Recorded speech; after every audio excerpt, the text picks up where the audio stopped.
नमस्कार मित्रांनो. मित्रांनो, आज आपला कंबाईनचा गट ब चा मुख्य परीक्षेचा पेपर झाला. या मुख्य परीक्षेच्या पेपरमध्ये इतिहास या विषयाचे नेहमीप्रमाणे 10 प्रश्न विचारले गेले होते आणि लक्षात असू द्या, हे 10च्या 10 प्रश्न पुन्हा एकदा आपल्या लेक्चर्स मधनं आणि नोट्स मधनच या ठिकाणी आलेले आहेत, हे लक्षात असू द्या. ज्या विद्यार्थ्यांनी आपली कंबाईनची गट ब ची मुख्य परीक्षेची आणि पूर्व व मुख्य परीक्षेची बॅच जॉईन केली होती, त्या विद्यार्थ्यांना हे लक्षात आलं असेल की यस, जे काही प्रश्न आयोगाचे येतात ते आपल्या नोट्स मधूनच येतात, आपल्या टीचिंग मधूनच या ठिकाणी येतात. टीचिंगच्या बाहेर, क्लासच्या बाहेर एकही प्रश्न याही पेपर मधनं या ठिकाणी गेलेला नाहीये. तर मित्रांनो, आजच्या या सेशन मध्ये आपण कंबाईनच्या गट ब च्या मुख्य परीक्षेच्या पेपरमध्ये इतिहास या विषयाचे जे प्रश्न विचारले होते त्या प्रश्नांचे संभाव्य आणि अचूक उत्तर आपण इथे या ठिकाणी सांगणार आहे. हो, मी सांगतोय की अचूक उत्तर या ठिकाणी सांगणार आहे, कारण या संदर्भामध्ये जे पण काही या ठिकाणी प्रश्न असतात ते सर्वच्या सर्व प्रश्नांसाठी मी तुम्हाला रेफरन्स बुक देखील या ठिकाणी सांगत असतो. कोणत्या पुस्तकातनं हा प्रश्न विचारला गेला याबद्दलची देखील या ठिकाणी माहिती मी सांगत असतो. त्यामुळं आपल्या या आजच्या सेशनचं नाव या ठिकाणी दिलेलं आहे संभाव्य व अचूक उत्तर, हे लक्षात असू द्या. तर ठीक आहे मित्रांनो, लगेच आता आपण पाहूया 50 पासून 51 पासून ते 60 पर्यंतच्या प्रश्न होते जे इतिहास या विषयाचे होते. तर त्या प्रश्नांना आपण इथे या ठिकाणी सुरुवात करूया. तर बघा, हा एक प्रश्न विचारला गेला, मुंबईतील कामगार व शेतकरी पक्षाचे मराठी मुखपत्र कोणते होते, या पद्धतीचा प्रश्न आहे. नीट समजून घ्या, प्रश्न नीट पाहून घ्या. मुंबईतील कामगार व शेतकरी पक्षाचे मराठी मुखपत्र कोणते होते, या पद्धतीचे प्रश्न या ठिकाणी आहे. बऱ्याचशा विद्यार्थ्यांनी इथं या ठिकाणी नवा काळ दिलेला असेल उत्तर, मात्र लक्षात घ्या, नवा काळ या प्रश्नाचं उत्तर नाहीये. हा महत्वाचा मुद्दा या ठिकाणी लक्षात असू द्या. मग या प्रश्नाचं राईट आन्सर काय नेमकं आहे ते आपण पाहूया. तर स्वराज्य तर विषय नाही, केसरी पण या ठिकाणी विषय नाही. तर या प्रश्नाचा राईट आन्सर आहे क्रांती. क्रांती हे या प्रश्नाचं राईट आन्सर आहे.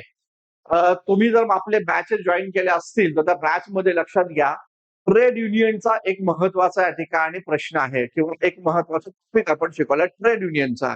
आणि मग त्या संदर्भामध्ये आपण या ठिकाणी सांगितलं की अशा प्रकारची कामगार व शेतकरी पक्ष, ज्याला मजदूर किसान पार्टी या नावानं पण संबोधलं होतं, तर ते 1927 साली स्थापन झालेलं होतं मुंबईमध्ये. आणि या पक्षाची स्थापना कोणी केली होती, तर एस जोगळेकर, त्याचबरोबर घाटे यांनी या ठिकाणी केली होती. जोगळेकर आणि घाटे आणि त्याचबरोबर टी ठेंगणी या 3-4 लोकांनी एकत्र येऊन या पद्धतीचा हा कामगार व शेतकरी पक्ष स्थापन केला होता. आणि त्या कामगार व शेतकरी पक्षाचं मुखपत्र हे क्रांती होतं. हा मुद्दा या ठिकाणी लक्षात घ्या.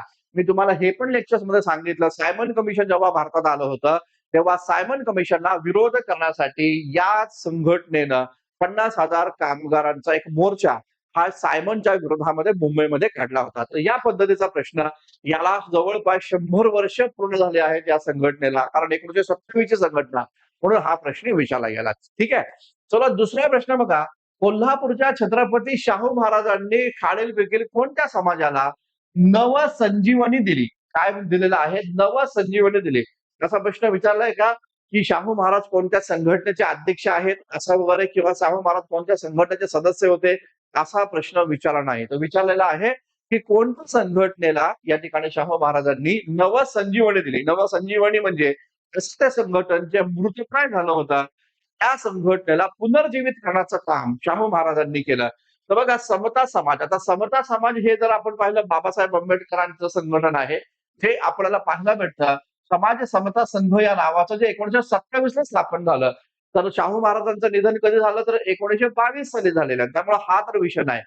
प्रार्थना समाज, सत्यशोधक आणि आर्य समाज. तर राईट आन्सर काय आहे, तर सत्यशोधक समाज हे या प्रश्नाचं राईट आन्सर या ठिकाणी आहे. आणि म्हणून मग इथं जर आपण पर्याय पाहिलं तर लक्षात घ्या, पर्याय क्रमांक 4 हे या प्रश्नाचं राईट आन्सर आपल्याला या ठिकाणी पाहायला भेटतं, हे लक्षात असू द्या.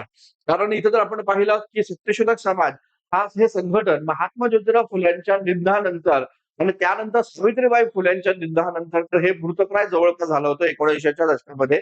आणि मग त्या काळामध्ये शाहू महाराजांनी या सत्यशोधक समाजाला एक नवसंजीवनी देण्याचं काम केलं. आणि 1911 ला कोल्हापूरमध्ये या सत्यशोधक समाजाची स्थापना शाहू महाराजांनी या ठिकाणी केली होती, असं आपल्याला पाहायला भेटतं. तर याचा राईट आन्सर पर्याय क्रमांक 4 आहे फक्त ड म्हणजे सत्यशोधक समाज हे आपल्याला पाहायला भेटतं. चलो त्यानंतरचा लगेचचा प्रश्न आपण त्या ठिकाणी पाहूया. हा सोपा प्रश्न मला वाटतं अशा प्रकारचा प्रश्न हा यापूर्वी पण आयोगाने या ठिकाणी विचारलेला होता. तोच प्रश्न इथं रिपीट केलेला आहे बघा, की शेतकऱ्यांच्या उद्धारासाठी कार्यरत म्हणून खालीलपैकी कोणत्या समाज सुधारकानं कोणत्या समाज सुधारकाचा प्रथमतः उल्लेख केला जातो? म्हणजे शेतकऱ्यांसाठी या ठिकाणी काम करणारे पहिले समाज सुधारक कोण आहे? अशा प्रकारचा प्रश्न आहे. सबाल्टर्न हिस्टोग्राफी तुम्ही अभ्यासत असताल. सबाल्टर्न हिस्टोग्राफी म्हणजेच काय वंचित लोकांचा इतिहास जो आहे. तर लक्षात घ्या सबाल्टर्न हिस्टोग्राफर म्हणून पहिल्यांदा कोणाला ओळखलं जातं? शाहू महाराजांना या आपल्या महात्मा ज्योतिराव फुल्यांना. कारण महात्मा ज्योतिराव फुल्यांनी वंचित समूह घटकाबाबतचा इतिहास लिहिला. आणि म्हणून आपल्याला माहिती आहे शेतकऱ्यांचा आसूड या नावाचा ग्रंथ महात्मा ज्योतिराव फुले लिहित आहेत. त्याचबरोबर या ठिकाणी तृतीय रत्न या नावाचं नाटक लिहितात. शेतकऱ्यांची दयनीय स्थिती ते सांगतायत. आणि म्हणून मग शेतकऱ्यांच्या उद्धारासाठी कार्यरत असणारे समाज सुधारक ते कोण होते? तर ते होते महात्मा ज्योतिराव फुले हे लक्षात घ्या. महात्मा ज्योतिराव फुले हे या प्रश्नाचं राईट आन्सर आपल्याला या ठिकाणी पाहायला भेटतं. चलो त्यानंतरचा प्रश्न आपण इथे या ठिकाणी पाहूया बघा. आता हा प्रश्न कित्येक वेळा या ठिकाणी आयोगाने विचारलेला आहे. त्यामुळे हा प्रश्न तुमचा सर्वांचाच बरोबर आलेला असणार आहे. त्यामध्ये कसल्या प्रकारचा दुमत नाहीये बघा. म्हटलेलं आहे कामगार चळवळीचे जनक कोणाच म्हटले जाते? ठीक आहे. कामगार चळवळीचे जनक कोणाला म्हणलं जातं? तर नारायण मेघाजी लोखंडे यांना या ठिकाणी संबोधलं जातं. संबोधलं जातं कारण नारायण मेघाजी लोखंडे यांनी कामगारांचं पहिलं संघटन या भारतामध्ये उभं केलं. Bombay mill hand workers association या नावाचं. आणि त्यामुळं त्यांना या ठिकाणी कामगार चळवळीचे जनक म्हटलं जातं. हा मुद्दा या ठिकाणी लक्षात घ्या. मात्र यांच्या प्रयत्नामुळे दुसरा फॅक्टरी ऍक्ट या ठिकाणी मंजूर करण्यात आला होता असं आपल्याला पाहायला भेटतं. कामगार चळवळीच्या संदर्भात हे डिटेलमध्ये आपण या ठिकाणी शिकवलेलं आहे. चलो त्यानंतरचा प्रश्न आपण इथे पाहूया बघा. आता हा प्रश्न आपल्याला इथे या ठिकाणी पाहावा लागेल, की त्यानंतरचा प्रश्न येस वासुदेव बळवंत फडके हा. तर बघा आता हा प्रश्न आपण इथे या ठिकाणी पाहूया. वासुदेव बळवंत फडके यांचा धनिकांच्या घरांवर दरोडे घालण्याच्या मागे उद्देश काय होता? वासुदेव बळवंत फडके इयत्ता 11वीच्या पुस्तकातून आलेला हा प्रश्न आहे. वासुदेव बळवंत फडकेंनी का बरं इथे या ठिकाणी धनिक लोकांच्या घरांवर दरोडे टाकले या पद्धतीचा प्रश्न आहे. त्याचं एक्सप्लेनेशन इथे पर्यायामध्ये दिलेलं आहे बघा. इंग्रज सरकारविरुद्ध सशस्त्र बंडासाठी आवश्यक निधी मिळवणं, स्वतःसाठी संपत्ती गोळा करून ऐशारामात जीवन जगणं विशेष नाहीये. कारण क्रांतिकारक ऐशारामामध्ये जीवन जगतात का? लगेच झाला पाहिजे. त्याचबरोबर समाजात भीती निर्माण करून लोकप्रियता मिळवण्याची गरज होती का? त्यांना बिलकुल नाही. राजकीय सत्तेवर त्वरित नियंत्रण मिळवणं हा पण नाही. त्यामुळे राईट आन्सर काय आहे? पर्याय क्रमांक 1 हे या प्रश्नाचं राईट आन्सर आपल्याला या ठिकाणी पाहायला भेटतं. चलो त्यानंतर सोपा प्रश्न होता हा पण. बघा हा प्रश्न बर्वे प्रकरणाशी संबंधित कितीतरी वेळा मी बर्वे प्रकरण या ठिकाणी तुम्हाला शिकवलेलं आहे. आपल्या बॅच मध्ये जेव्हा तुम्ही होम रूल चळवळीचा टॉपिक या ठिकाणी पाहता तेव्हा मी लोकमान्य टिळक आणि अॅनी बेझंट या दोघांचं व्यक्तिचरित्र या ठिकाणी सांगून तुम्हाला 1916 पर्यंत आणलं होतं हे लक्षात असू द्या. ज्यांनी बॅच जॉईन केलेले आहेत त्यांच्या लक्षात आलं असेल लगेचच बर्वे प्रकरण. ठीक आहे ना? ते बर्वे प्रकरण जे आहे तिथे म्हणलंय कोल्हापूरच्या बर्वे प्रकरणात खालीलपैकी कोणत्या नेत्यांना डोंगरीच्या तुरुंगात 4 महिन्यांची शिक्षा भोगावी लागली होती? तर कोण होते ते? तर ते होते लोकमान्य टिळक आणि त्याचबरोबर गोपाळ गणेश आगरकर या ठिकाणी होते. त्यामुळं पर्याय क्रमांक 1 हे या प्रश्नाचं राईट आन्सर आपल्याला या ठिकाणी पाहायला भेटतं. लोकमान्य टिळक आणि गोपाळ गणेश आगरकर. तुम्हाला माहिती असेल की आगरकरांनी त्या ठिकाणी आमचे डोंगरीच्या तुरुंगातील 101 दिवस या नावाचा एक ग्रंथ छोटेखानी ग्रंथ लिहिला होता. हे देखील आपल्याला माहिती असेल. तर या पद्धतीचा लोकमान्य टिळक आणि गोपाळ गणेश आगरकर हे बर्वे प्रकरणाशी संबंधित या ठिकाणी आहे आणि यांना इथे या ठिकाणी अटक झाली होती. सोबत त्यांचे केशवराव बखले पण होते. पण मुद्दा या ठिकाणी लक्षात घ्या आणि मागे पण आपण खूप वेळा सांगितलेलं आहे. यांची तुरुंगातून सुटका व्हावी यासाठी महात्मा ज्योतिराव फुले जे आहेत त्यांनी या ठिकाणी 10,000 रुपयाचा जो काही यांना जुर्माना झाला होता, शिक्षा झाली होती ती 10,000 रुपयाचा दंड महात्मा ज्योतिराव फुल्यांनी त्यावेळेचे सत्यशोधक समाजाचे कोषाध्यक्ष रामशेठ पुरवणे यांच्याद्वारे कोर्टामध्ये या ठिकाणी भरले आणि तेव्हा यांची सुटका झाली. आणि मग नारायण मेघाजी लोखंडे यांनी महात्मा फुल्यांच्या सांगण्यावरनं गोपाळ गणेश आगरकर आणि बाळ गंगाधर टिळक यांची या ठिकाणी एक शाही मिरवणूक देखील या ठिकाणी जंगी मिरवणूक देखील काढलेली होती. तो मुद्दा आपल्या सर्वांना माहिती आहे. चलो त्यानंतरचा बघा हा प्रश्न आपण पाहू शकतो की भाऊ महाजन यांच्याशी संबंधित आहे. समाज सुधारकांची बॅच ज्यांनी आपली या ठिकाणी केलेली आहे, त्या विद्यार्थ्यांना हे माहिती आहे, की या प्रश्नाचा राइट आन्सर काय नेमकं आहे. तर लक्षात घ्या, भाऊ महाजन यांनी कोणत्या वर्तमानपत्रातून सामाजिक विषयावर लेखन या ठिकाणी केलं? भाऊ महाजन यांच्याशी संबंधित प्रश्न आहे. धूमकेतू आणि ज्ञानदर्शन हे या प्रश्नाचं राइट आन्सर आपल्याला या ठिकाणी पाहायला भेटतं. धूमकेतू आणि त्याचबरोबर ज्ञानदर्शन. धूमकेतू कधीचं आहे? 1853चं आहे. 1854चं ज्ञानदर्शन हे वर्तमानपत्र आपल्याला पाहायला भेटतं. वर्तमान दीपिका हे कोणाचं होतं? विष्णुबुवा ब्रह्मचारी यांचं होतं आणि सुधारक हे गोगल आगरकरांच्या ठिकाणी आहे. आणि त्यामुळं ए आणि सी कुठे आहे? पर्याय क्रमांक 1 मध्ये आपल्याला या ठिकाणी पाहायला भेटतात. त्यामुळं या प्रश्नाचा राइट आन्सर पर्याय क्रमांक 1 हे आपल्याला या ठिकाणी पाहायला भेटतं. चलो त्यानंतरचा प्रश्न आपण लगेच या ठिकाणी पाहूयात. हा प्रश्न खूप जास्त इम्पॉर्टंट आहे. मी वारंवार या ठिकाणी विद्यार्थ्यांना सांगत होतो, आर्थिक राष्ट्रवादाशी संबंधित प्रश्न विचारले जातील. मेन्सच्या बॅचमध्ये मी तुम्हाला हा घटक या ठिकाणी शिकवलेला आहे आणि इथे प्रश्न विचारले जाऊ शकते सांगितलं होतं. त्याची जी लेटेस्ट आपण बॅच घेतली तर त्या बॅचमध्ये आपण हा सगळा मुद्दा शिकवलेला आहे. आर्थिक राष्ट्रवाद निर्माण करण्यास खालीलपैकी कोणाचे योगदान आहे? अशा पद्धतीचा प्रश्न आहे. आर्थिक राष्ट्रवाद निर्माण करण्यामध्ये खालीलपैकी कोणाचं योगदान आहे या पद्धतीचं? भास्कर पांडुरंग तरखडकर हे कोण होते? दादोबा पांडुरंग आणि आत्माराम पांडुरंग यांचे या ठिकाणी बंधू होते. यांनी सन 1848च्या दरम्यान त्या ठिकाणी बॉम्बे टाइम्स या वर्तमानपत्रामध्ये एक हिंदू या नावानं लिखाण केलं आणि ब्रिटिश सत्तेच्या विरोधात ते लिखाण केलं आणि ब्रिटिश राज्य म्हणजे या ठिकाणी भारताला लागलेले अभिशाप आहे अशा प्रकारची भूमिका या ठिकाणी भास्कर पांडुरंग तरखडकर यांनी या ठिकाणी घेतली होती. हे लक्षात असू द्या. आर्थिक राष्ट्रवादाची भूमिका यांनी मांडली होती. रामकृष्ण विश्वनाथ आपल्याला माहिती आहे 1843 साली त्यांनी या ठिकाणी लिखाण केलेलं आहे. लक्षात घ्या. हिंदुस्थानची सांप्रतची स्थिती व पुढे काय त्याचा परिणाम होणार याविषयी विचार या नावाचा ग्रंथ त्यांनी या ठिकाणी लिहिला आणि या रामकृष्ण विश्वनाथ यांना मराठीतील पहिले अर्थतज्ञ म्हणून या ठिकाणी संबोधलं जातं. हे लक्षात असू द्या. तर खूप डिटेलमध्ये आपण हा टॉपिक या ठिकाणी शिकवलेला होता. हा मुद्दा या ठिकाणी लक्षात घ्या.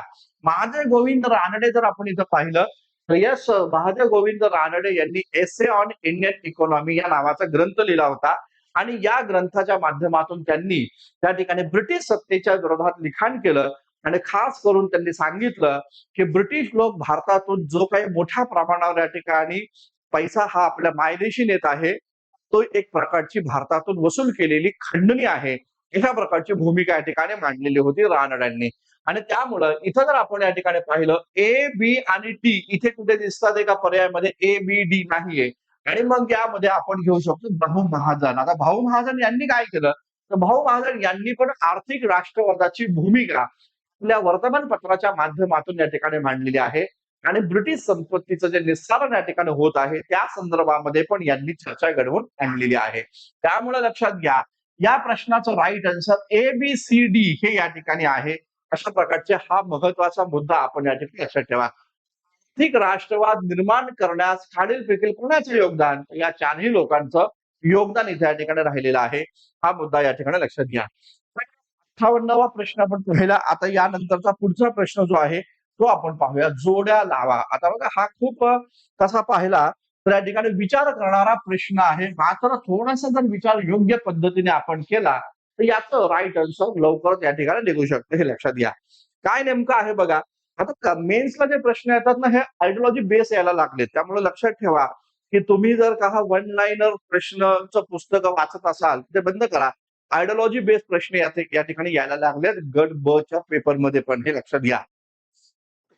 प्रार्थना समाज, सत्यशोधक समाज, आर्य समाज, पुन्हा सार्वजनिक सभा, पुढे दिले खंडबंदीची या ठिकाणी चळवळ. खंडबंदीची चळवळ म्हणजे शेतसरा.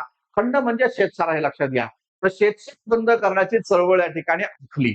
लक्षात घ्या पुन्हा सार्वजनिक सभेनं खंडबंदीची चळवळ आखली होती. याला रेफरन्स आहे 1875 चे खंच दंगे.